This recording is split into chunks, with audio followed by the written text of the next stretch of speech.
grab lunch. The lunch panel is going to be virtual. Up on the walls are here. You can bring your lunch back in here. Our moderator will be in here. During that panel, if you have questions, I'll give you a card to write questions, and we'll get them submitted to the CEO.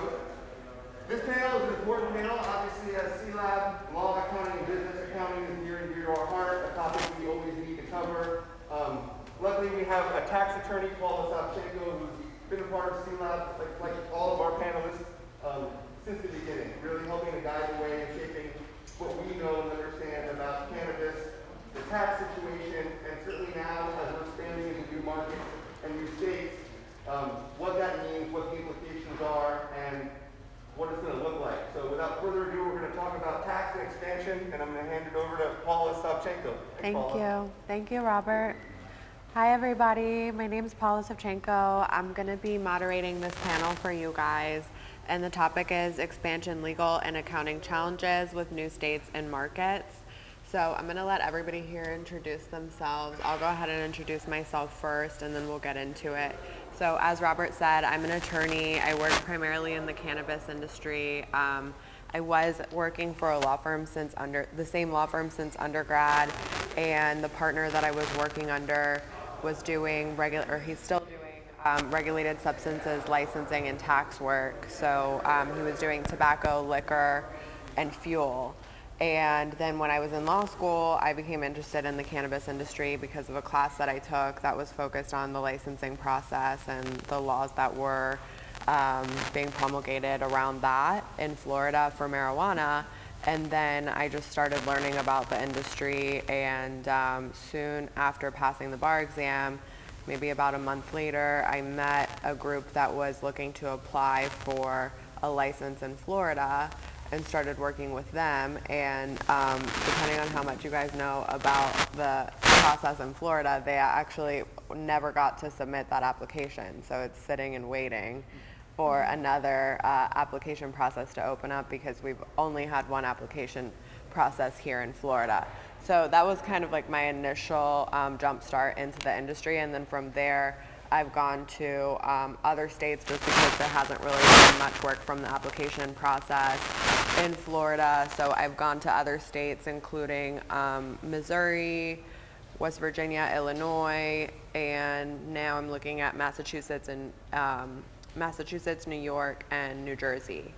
And we're going to talk about new markets on this panel. So I think that's why Robert decided that I'd be good for this panel. And then also I have a tax background in tax planning and tax defense, and that ties in well with this industry because it's tough to navigate, which we're also going to get into. So do you want to introduce yourself as well? Sure, absolutely. Thank you. My name is Christopher Marrie. I'm a partner with a national CPA firm called HBK. I grew up in the firm sort of as an audit partner. I mean, that's really what my background was audit and assurance. I worked in construction and real estate for the first part of my career. When I started to see the trends change nationally, from a personal experience, I had a parent who struggled with opiate addiction for a big part of my life. And I always believed if they had access to maybe alternative types of medicine and healthcare that just wasn't available at the time, it's possible they could have had a better life. So I've always been supportive of this industry and the trend that it was taking. I presented to our firm about 6 years ago. I thought that we should support these businesses. I thought they should get the same kind of advice and access to professionals that other businesses got. And to their credit, they took a chance on me and let me do it. I've spent the last 3 years practicing only in cannabis and hemp. That's all that I do now. Work with clients all over the country in pretty much every state that has some sort of cannabis legalization platform, and really just anyone from large MSOs to small operators to supporting service businesses. Fantastic.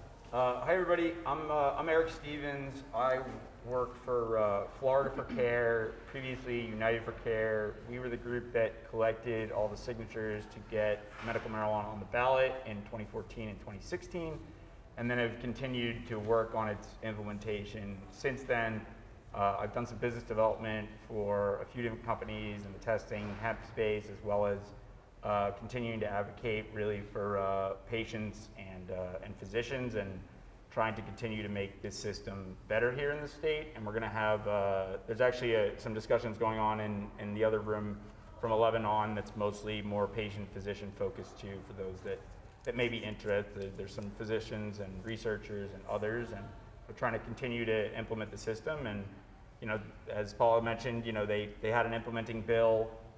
They still haven't accepted any applications on that. There's litigation that's been moving forward and taking a lot longer than a lot of people expected.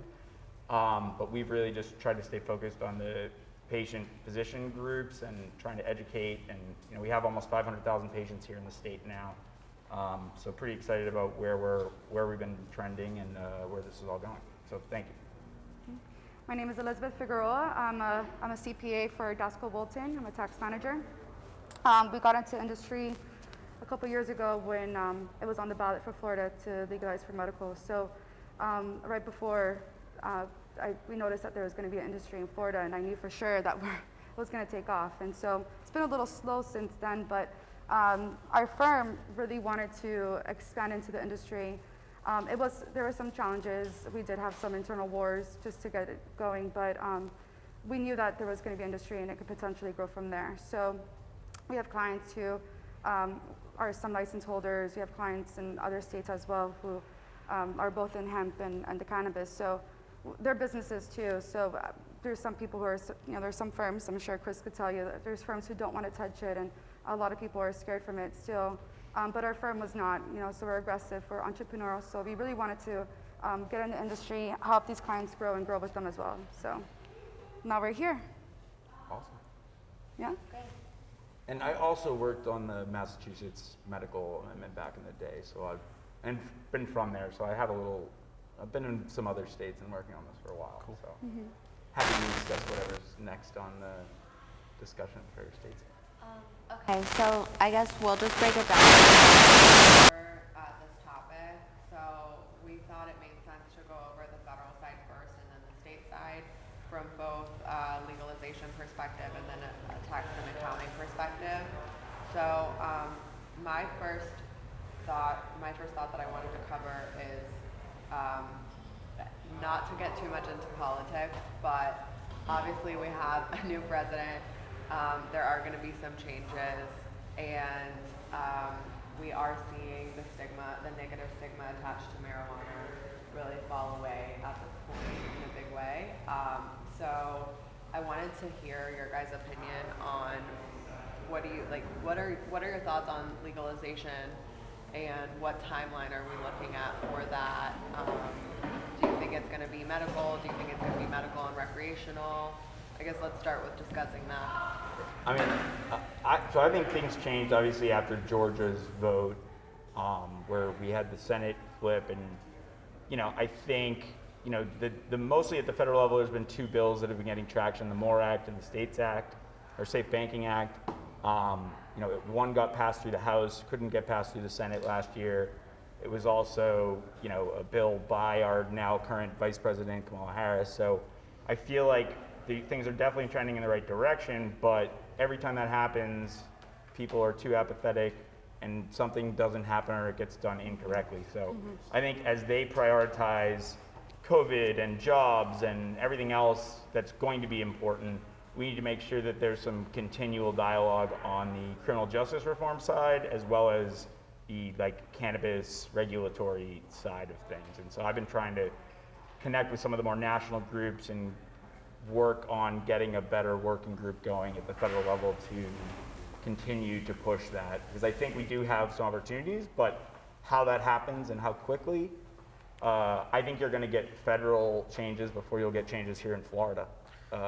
In all reality, Florida's a very difficult state to get things on the ballot and then passed with 60%, especially in an off-year election. So I would just echo something that you said that I think a lot of times we don't think about that really impacts this.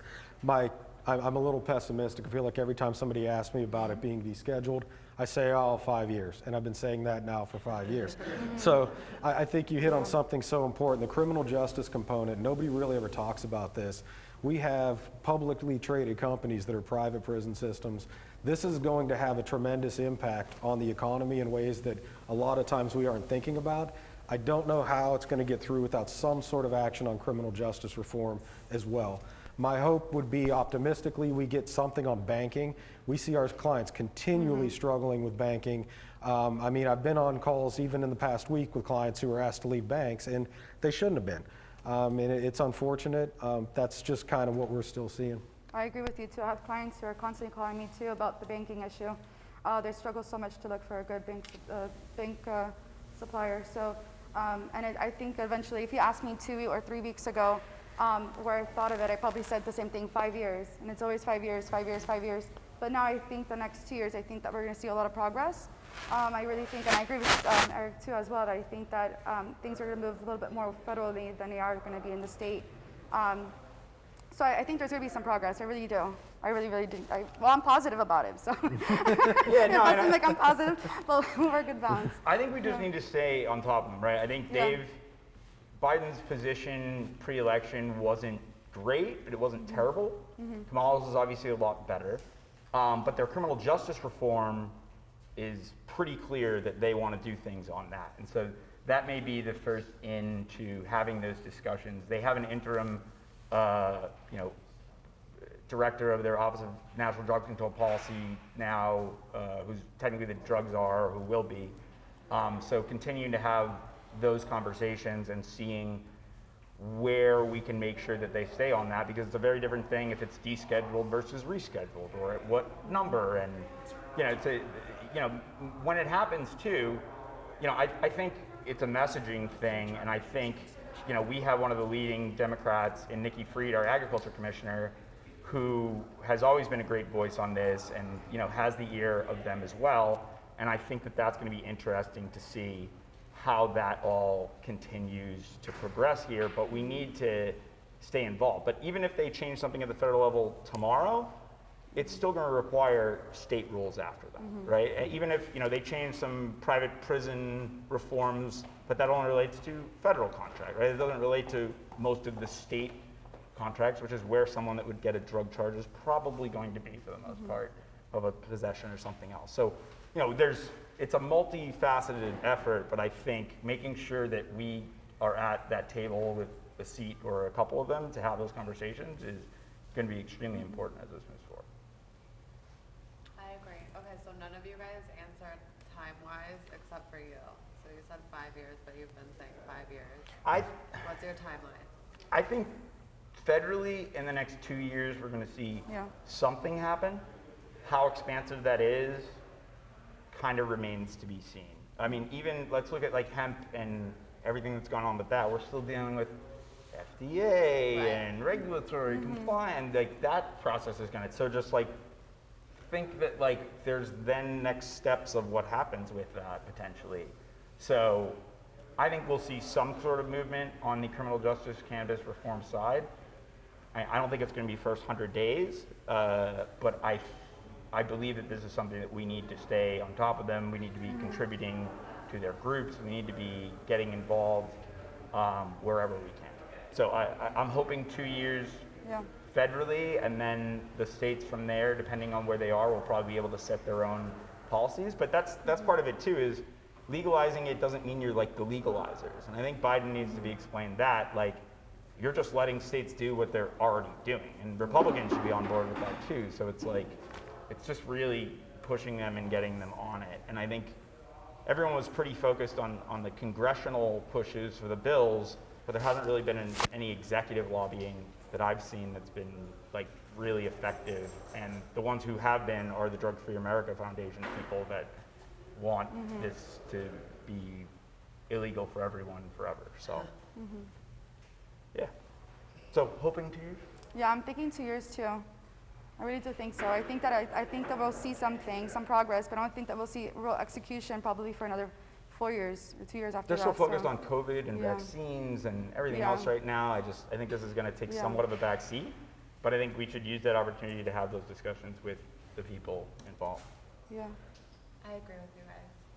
To your point, I've noticed the same issue with banking. Like I really only know of 2 banks that are banking cannabis in the industry in Florida. and they charge a premium to bank those customers. And There's banking reform in the COVID relief bill, I think, I'm right?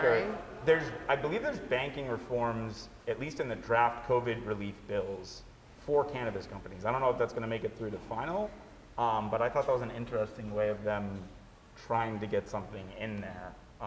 How quick and what that language looks like, I don't know if it's as close to safe, but yeah, any progress and discussion on it towards that It's positive, is good, yeah. right? So, Absolutely. Did you have a question? It's really hard to hear you, sorry. expectations.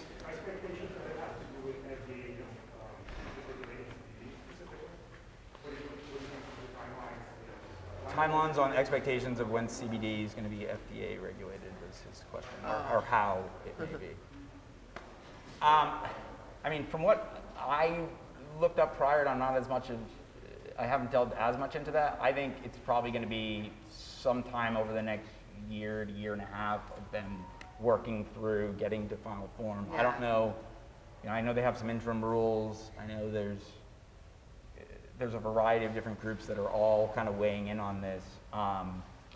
There's going to be a panel this afternoon at 3, I think, that's specifically all on hemp CBD, and those guys will definitely know the answer to that question. I think that FDA was waiting, I mean, you should go to the panel for sure, but I think FDA was waiting for USDA to have their final rules, and now that they have that, they can move forward, right? That would be my thought on it. So I think, look, USDA took about a year and a half. Yeah. I think FDA will take about the same time. And as far as how is it going to be regulated, I think that it's going to be, I think that they're going to continue to tell us that CBD is illegal for consumption and all of that the way that they have been, and it's going to be this disconnect between the laws. Yeah, and I think it's really been, whether it's going to be regulated as a supplement or a Right. food, or is it what's the classification? I think that's what they've been all delving into. I mean, even some of the rules, I know that they changed, and I don't want to get too into this now, but I know they changed some of the rules regarding the 1% or the thresholds of if Right. you were growing or what was negligent or whatever, right? So they're continually making changes on this, but they're going to go over that entire panel. So I would definitely tune into that. Yeah, sorry, that's not our expertise. Okay, so I want to talk about the tax side now for federal. So what do you think the tax side is going to look like from a federal perspective? Like for me, I would think that it would look like the way that tobacco is taxed, right? So like a federal excise tax, and then it trickles down to the state level, and then every time that it's sold, like from wholesaler to distributor, from manufacturer to wholesaler to distributor, retailer, all of that, then there's like another tax on it, which ends up actually being 80% taxed by the time that it gets to the end user. So I'm thinking it's probably going to be taxed like that if it's a recreational product, but because we don't know if it's first going to get legalized medical, just medical or both medical and recreational, I think it's kind of hard to say. But Yeah. what are your guys' thoughts on what the federal framework is going to look like from a tax perspective? I mean, I could agree with you too. I think that they'll definitely put a tax on the sales of it on a federal level. I think that there's always going to be some sort of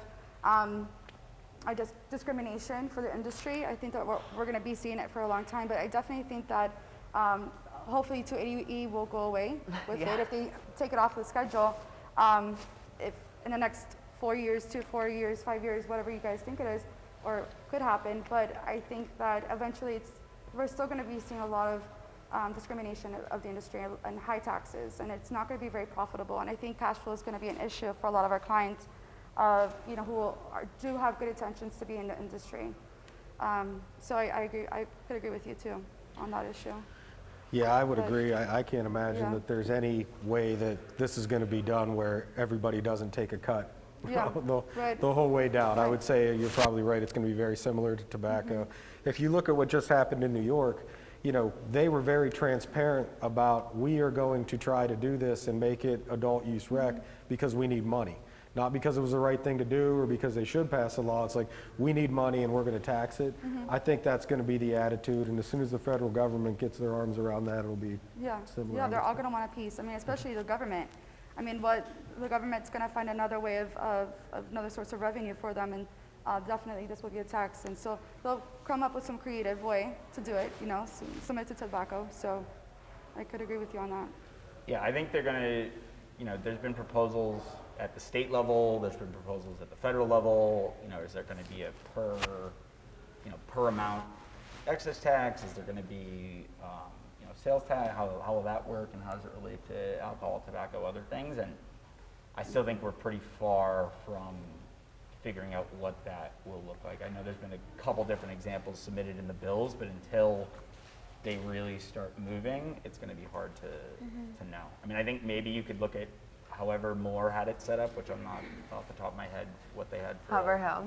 how the Moore Act, Okay. like, because that got passed through the House, and seemingly it would, I assume, have probably something similar. But even the two Florida bills that were filed for adult use, which won't go anywhere, you know, they both have completely different structures too. Right. So, so there'll be some federal rules, and there may be some state rules on top of that. But yeah, I think it remains to be seen. I mean, I think what will be interesting to pay attention to that I see in Illinois now is adult use products are taxed more if they have over 10% THC, which I think is very odd. They've been trying to ban that for people in Florida, and trying to create this like evil, negative feeling around that. But I think that's it. I mean, on the tax level, I can see, because I think liquor's done a little bit structured differently. But I think that's something to look out for that I've been seeing pop up too. Okay, do you guys want to walk us through like what 280E is and what the effects of that are, and kind of how to navigate that in a really broad way? Yeah. Okay. Because I think we could have a lot of discussion on 280E, but essentially 280E is it's disallowance of any expenses other than cost of goods sold. Meaning, so all your expenses in your operations, administration, marketing, if it's not part of the cost of goods sold, it's completely disallowed. So then we have a lot of issues. Like we were actually talking prior to this about 471, which I'm sure you could talk about, but a lot of our clients, they struggle with the concept of 280E because they think that everything had to do with the cost of goods sold. And we say, no, it's really not. I mean, unless you touch it, unless it's really in the space, if it's not really part of growing the product or creating the actual product of it, you really can't take the expense of it. So there's a lot, like I said before, discrimination. So the issue with our clients is that they have obviously gross revenues, you have cost of goods sold, and then they're taxed at that level. When it's a regular business, you have gross revenues, cost of goods sold, other operations, and then that is your net profit, and you have your taxable income, and that's where you're taxed on. So usually a lot of businesses could manage their cash flow in that sense, but in this industry, our clients struggle because they're being taxed at this high level. You know, they're not allowed to take a lot of expenses. So we're at this point where we're looking at the chart of accounts, making sure that all their expenses and all the cost of goods sold are really being categorized correctly. And obviously you want good sources of documentation, because in the case that you guys get audited, which there's going to be a lot of audits in the future, and they actually came out with the TIGTA memo over, was it last year, March it came out? Was it March? It was during COVID. So they're going to project that there's going to be a lot of auditing. Lots of clients who are going to be, the IRS thinks that there's going to be a lot of money left on the table. So they're going to be coming after a lot of our clients, looking at them to see what errors and mistakes can they turn around and obviously tax them on that. So that's 280. I'm not sure what else you want to contribute to that, Chris. I'd echo just a couple of points that you made. I mean, one of them is the economic impact that this has on these businesses. This is a business that has high barriers to entry to begin with. It's very expensive to get into the cannabis industry anywhere, let alone Florida. That's a whole different, it's a whole different animal here. So you're already dealing with these high barriers to entry. Now you're dealing with a 70% effective tax rate. So you have businesses that are highly tax motivated. They're really looking to reduce their income tax impact. what happens is a lot of times they make short-sighted decisions to try to circumvent 280E, a lot of times not even ways that are going to work. And then they go to sell their business 2 years later, and you have to have a set of books that match your tax return, or the IRS will not allow your positions on the return, which is strange because that's not what 280 says, but that's their position. So you have to have audits. We have to make entries. We cannot allow you to continue to carry these positions in financial statements, and then there's a big disconnect. So we really try to educate people up front on the impact, understanding, yes, we want to minimize 280E. You have to accept that you are going to have to deal with it on some level. And we want to try to do it in a way that you have good records and it's above board, because I'm sure you go through the same thing. It's not if you're going to be audited in this industry, it's probably when. And if you have bad accounting, you're going to get beat up.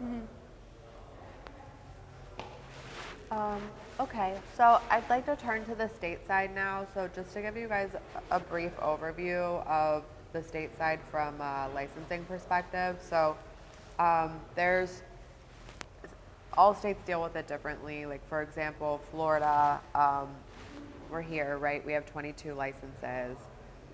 Each of the licenses allows for cultivation, processing, and retail, and that's unlimited. So you can produce as much marijuana as you want, as much as you can sell, and you can open as many dispensaries as you want as well. So that's why these licenses are so expensive in Florida, because you're really buying in any other state, well, in most other states, this would be multiple licenses that you're actually having to buy to be able to put together the pieces that you're getting in one license in Florida.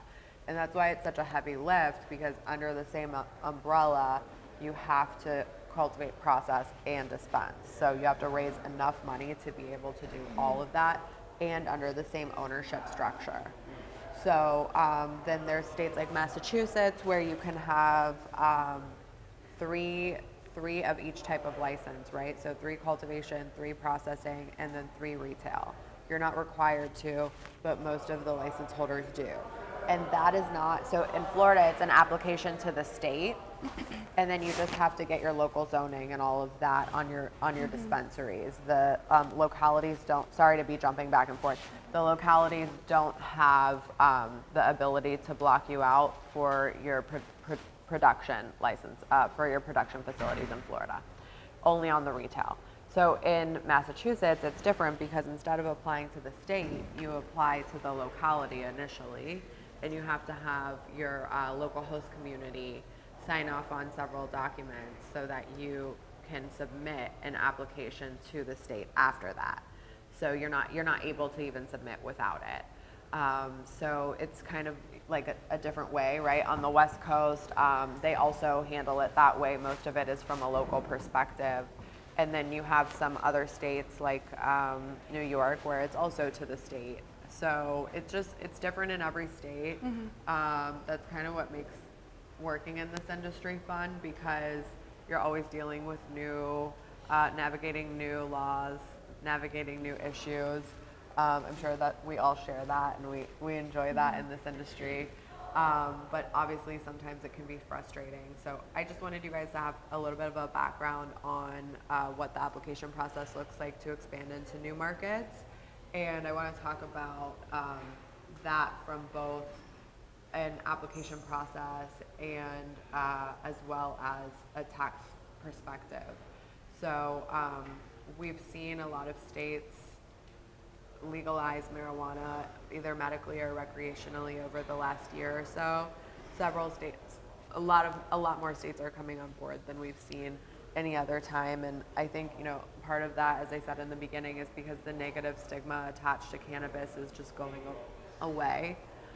People are understanding that this is a medicine, or this is not like this horrible drug that people are going to die from, right? This is actually helping people that are addicted to other drugs sometimes. So I think that people are more aware of what it can do for you, and also what it can't do, that it's not so negative. And then on top of it, states are really hurting for additional revenue because of the impacts of COVID-19. So they're looking to, you can really call it like sin taxes, right? So anything that's like sugar, tobacco, liquor, anything you don't actually need, they're gonna look to tax that. So of course marijuana is gonna be on that list, and it obviously makes sense for them to go ahead and legalize it and start taxing it. So I'm going to start by just talking about California and their tax scheme. I'll talk about their application scheme and their tax scheme, and then I guess if you guys, whatever you guys want to talk about, whatever state from either an application or a tax perspective. So California has rounds of applications, and they allow for a certain amount of canopy space per locality, right? So you can apply in a round, and you also need the local control most of the time. So you have to have all of that set up on the front end. So that's much different from Florida. And then you also do have the specialized licenses. So that's from the application perspective. And then it's interesting. I actually learned something the other day about California licenses. One of my clients asked me if I knew anyone that wanted to buy a California license, and I was like, no one's going to want to buy a California license. Like, you guys are so saturated, and you have rolling open application processes. What they would just apply. But there's actually some localities that only have like 2 licenses in that locality. So those licenses are actually really valuable, and they are pretty expensive to buy because of that, because it's blocked out. There's no one else that can come in. So that's one thing that I thought was interesting about California. And then from a tax perspective, they decided so they actually have the highest tax on marijuana than any other state, and they tax it similar to tobacco because they tax it from the producer side all the way to the end user. And the first year that they had this in place, I think it was 2 years ago, this tax in place, they made half of the revenue that they were projected to make from it, because so many people turned to the black market because the cost was so much higher. And so states are looking to that and trying to find, to California, and trying to find a happy medium, if they do choose to tax cannabis, trying to find a happy medium between the two so that they're not turning users off to go to the black market, but then they're still bringing them into the store and making a profit. So that's definitely been a struggle, and it's definitely been clear that it cannot be treated like tobacco, because I mean, I don't really smoke tobacco, but I'm sure anybody here that does is not gonna go to the black market to buy tobacco just because it's 20 or 50% less expensive. That, like, our brain doesn't connect that right now, right? Because tobacco is just like so mainstream, but marijuana still isn't, right? We still have such a strong black market for this industry. So we're just not there yet to be able to tax it that way. But I think we will get there. It's just gonna take across the board legalization before we're there. So I guess any states you guys want to talk about? Yeah, and I actually want to piggyback on what you were talking about, how states are trying to find another source of revenue. And I'm not sure what else you guys, if I was actually thinking about this area, how COVID has really affected our hospitality industry in Florida. And so that was a huge source of revenue for our client, or for the state, was the taxes on hospitality. Now that we didn't have hospitality, we didn't have hotels, the theme parks weren't open, restaurants were closed, I wonder what the state is going to look to. I mean, I wonder if the state will eventually have to say, like, let's just find another source of revenue with marijuana and see if they want to start being progressive with that. Just because I think that, you know, obviously they were hurting last year, but they won't feel it, you know, tax-wise, they won't see it until next year, you know. For tax purposes, it's always like you're behind. You know, so like I'm living in 2020 when everyone's in 2021 already. So the states as well, lives as well, a year behind. So I'm not sure if you guys feel like Florida will feel the pinch from the revenue. Oh yeah, definitely. I mean, I told you guys that I have a tax background too. So the firm that I was working in, we do tax defense, and the Florida department, we do IRS and state, but I mostly was doing state on the state side, and the Florida Department of Revenue, even though, I mean, they shut down for maybe a month or two, but after that, like, they literally weren't issuing notices for maybe 4 months. So maybe even longer. So they're missing a lot of revenue that they would be having. And I mean, obviously they're aware of it, and they're gonna have to make it up in one way or another. Somehow, right? Yeah. So I think that, and hopefully what we're gonna see is legislatures that are really against cannabis turned to the positive side of it because they see the positive money side of it. Yeah. Yeah. It's all money driven. Yeah. It's all money driven. It's who's paying the most right now at this moment. Yeah. So it seems like the Drug Free America, whatever Yeah. organization, they're probably paying more than what everyone else is. But And the problem is too, they'll say, oh yeah, well there's all this revenue, but then we have all these costs related to alcohol, and they far outweigh Yeah. the revenue that ever came in from that. So how are we going to even make that argument? They'll try and detract it in every way that they can, but they're not looking at the number it's costing for jailing and policing, and like not everything is getting necessarily accounted into that raw number or the impact from there. And so that's why it's incumbent upon us to continue to message, because Project SAM, which is smart approaches to marijuana, although their name says it's smart, it's not, and Drug Free America, they're the two big groups that are pushing against this and have been for years. They were the Your Brain on Drugs egg commercial back in the day. They are still there.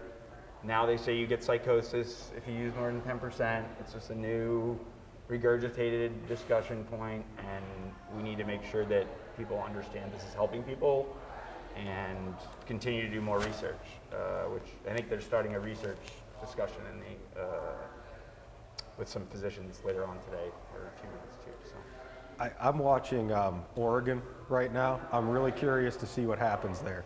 So they've decriminalized all drugs, and their intent is to pay for treatment through their taxes on cannabis.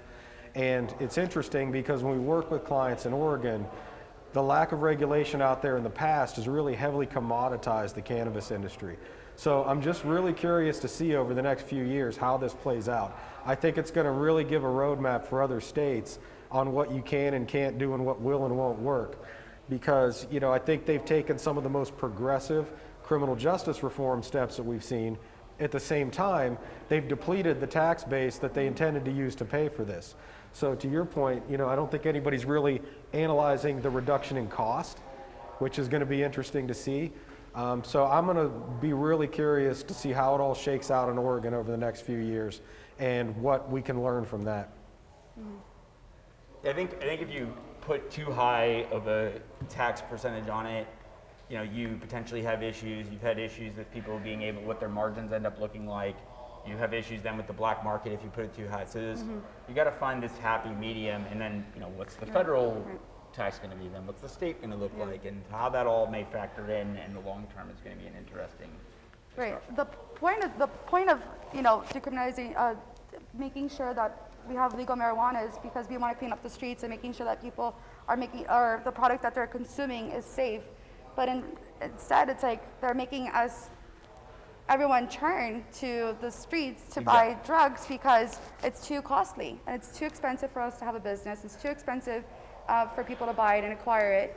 It's getting really hard. So, it's not really what they're doing. The point of us, the good intentions of what we're trying to do, it's kind of going against it from what the states and the government's punishing. Especially when you add on the regulatory costs, the compliance costs, the legal costs, the accounting costs. I mean, just that on top of the other, cost of goods sold deductions that you can't take.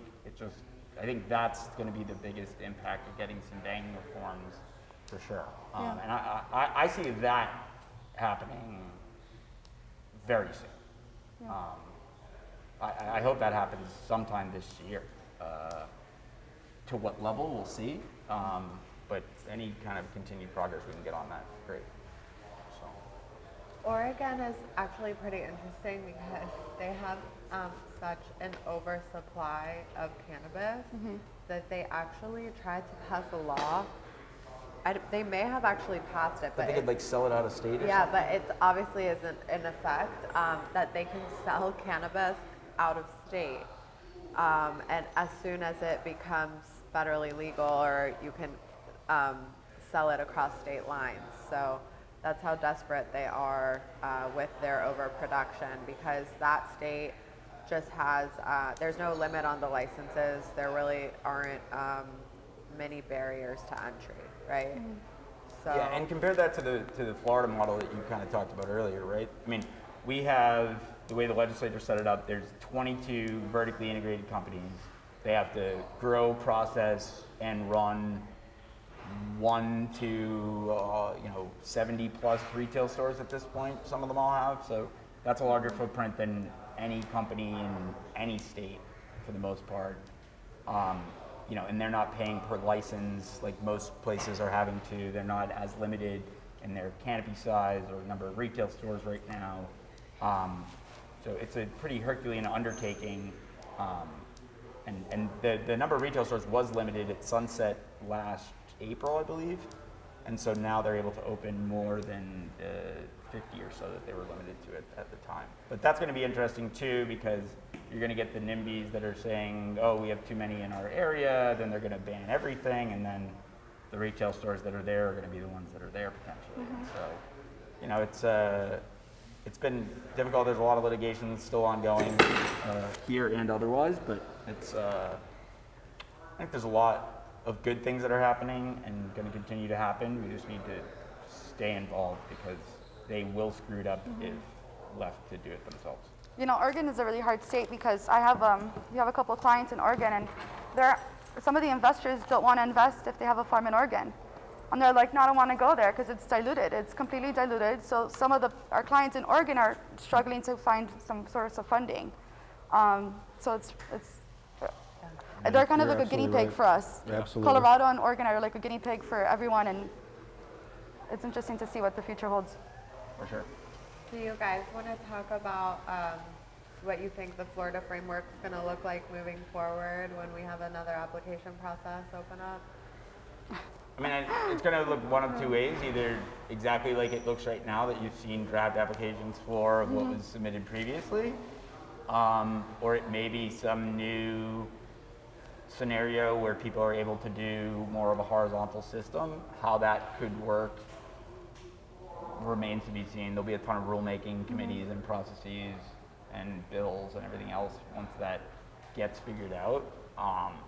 But honestly, I think anyone trying to crystal ball that right now is just, pulling stuff out of the air, because there's so many different models you could look at from other states. They could do something based on population. They could do something based on the size of what they allow. They could allow some craft, smaller size. I mean, there's so many different ways they could go with that, that's gonna need to be reviewed. I think what they said they wanted to do was make it more limited, so if there was a bad actor, they could go after the bad actor and know things weren't going to get diverted, but they haven't even set up a seed to sale tracking system for the state, so that obviously wasn't the reason. So, we'll see what happens with all of that, but happy to discuss more with any and all of y'all the rest of the day. We'll have we have a state legislator, Michael Grieco, is coming by at 1 to talk to you guys. We'll see where this all goes, but happy to catch up on any of these things and where they're going. I think it's really a developing system, but Florida, we're going to have to wait a little bit for. Yeah, I agree. I'd hesitate to even try to predict what the state of Florida is going to do. Kind of what I've heard from people is they feel that state is getting some pressure, and they may be under pressure to issue a couple of new licenses through an application process. But everybody I talk to who I would think could give me some insight kind of says exactly what you just said. I really don't know. We're going to have to wait and find out. Yeah, I mean, I've hired the best lobbyists in and everywhere over the years, and there's been a lot of crystal balling, and most of it has not turned into what they've said, and thankfully I've educated and learned a lot on how this is all going to go, and I think when it happens, being ready and having a team that can help you work through that process is going to be extremely important. And it's unfortunate because it's all money driven, and you know that. And how expensive was it for You're the going to have to have all your paperwork put together. It's insane. The original applications, just so you have a perspective, and this is why I think people were bent out of shape. I mean, you had to have a 30-year agricultural business with over 100,000 plants, as well as a plethora of other things. Now, I don't think anyone expects that to be something this time, but you may need to have an agricultural business related to you. You may need to have something out, which should be pretty easy to, you know, have a relationship there with, but there's going to be some differences, and you can look at the previous applications to get a sense of that. Right. If that's something that you're looking to do, if you're looking to acquire a license, they were trending at a pretty high price. I feel like the prices are very affordable if you look at any other state in the United States right now.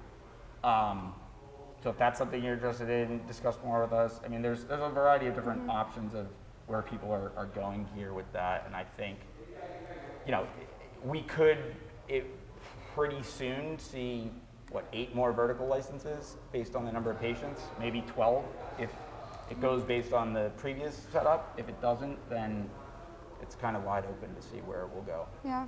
I mean, that's how we kind of got into the industry first, was with the license holders and helping the license holders get audited financials, and then obviously structuring them all because they need to do cap raises, because it's so expensive to first get a license or acquire a license, and then you need to sustain the business for them thereon after. Right. So a lot of these businesses really didn't have the infrastructure for that. So that's how we kind of got into the industry, was really helping the application process.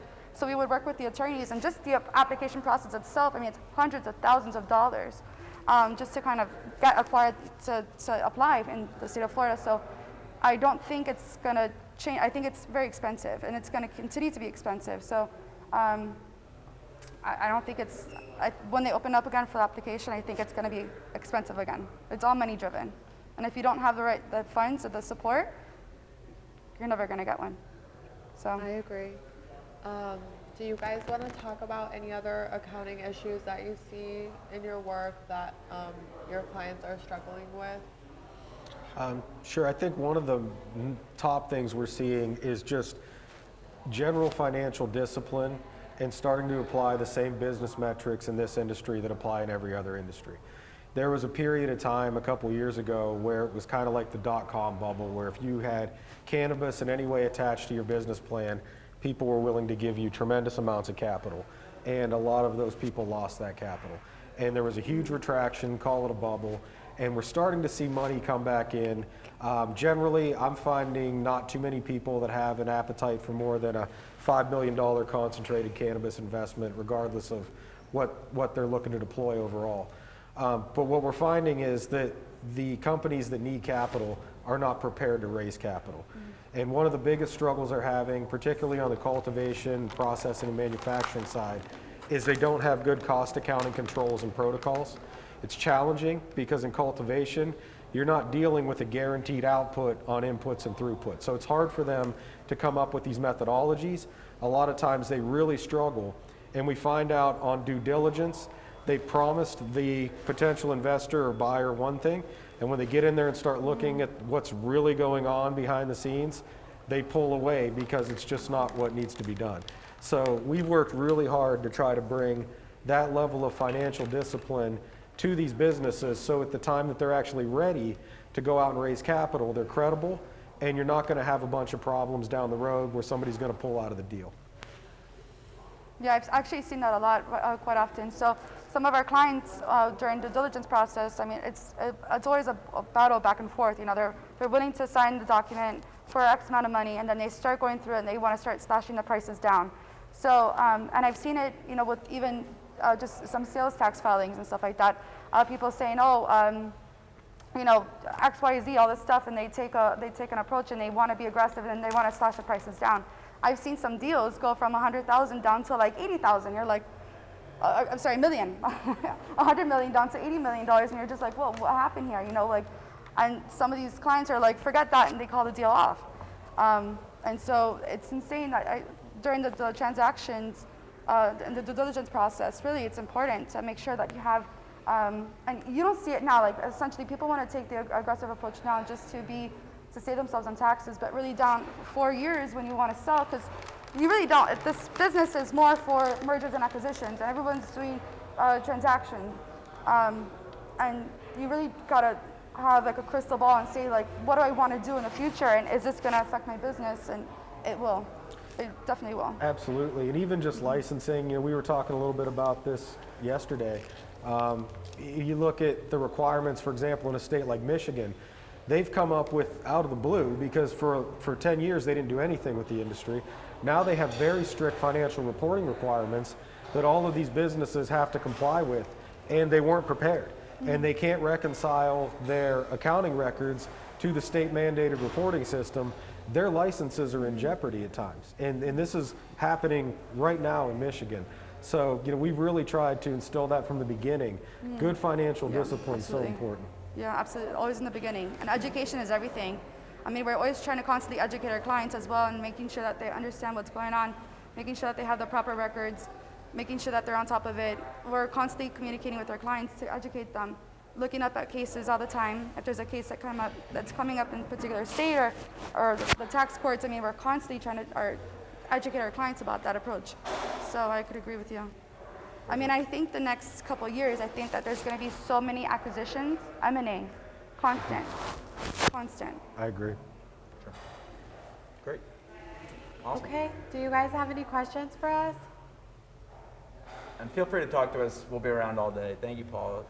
Thank you. Thank you guys. very much. Great panel. Thank you guys for listening. Thank you. It's nice to meet you. Yeah, it's great to meet you all. Nice to meet you Enjoy also. some food, and then I think Rob, you coming back? Hey, Rob's coming for his official announcement.